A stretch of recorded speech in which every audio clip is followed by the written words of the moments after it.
madaxweyne ku-xigeenka dowlad deegaanka Soomaalida mudane Ibrahim Cusmaan Faarax isla markaasna ay wehelinayaan mas'uuliyiin isugu jira heer deegaan iyo heer gobol ayaa gaaray degmada ay shaqo gobolka City waxaana ugu horeyn soo dhaweyn kala hor yimid shacabka ku dhaqan tuulooyinka kala ah biyo diidle iyo biyo qaboob ee ka tirsan degmada ay shaqo gobolkaasi madaxweyne ku-xigeenka dowlad deegaanka Soomaalida mudane Ibrahim Cusmaan Faarax ayaa shacabka kula dardaarmay inay sii xoojiyaan hawlaha nabadgelyada iyo midnimada waduma nigula dardaarmay arinta koobaad arinta nabadgelyada hadda imika wadanku xaaladdu ku jira waad ogtiin xuduudna waan joognaa marka waxyaabaha amni darrada keeni karo dhan in dadkeenu uu ka hortago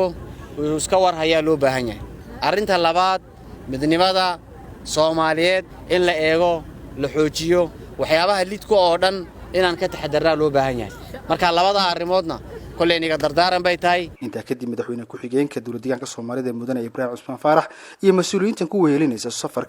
أي سكر مريض اسمها مشروع كلية فرسمة دقعنتها ودماطي إسلام مركز اللي جت بقولي حرمت الدقمة أي شعة إسلام مركز قرب الجوك تقابل كستة كل سنة ديناعك قريب هذا الشيء ده هو مركز مدن محمد روبلي وزير كحجين كحفيز كورفا فينته دولة ديانك الصومالية أي وربعين تلاهضلي. وحن دين إني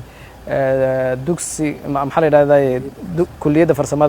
أي شعة oo dhawaan qoliyo mataqaanay qurba jooga contribution ay isku keeneen oo maaragtaan ay dhiseen oo haddana dhameystir ah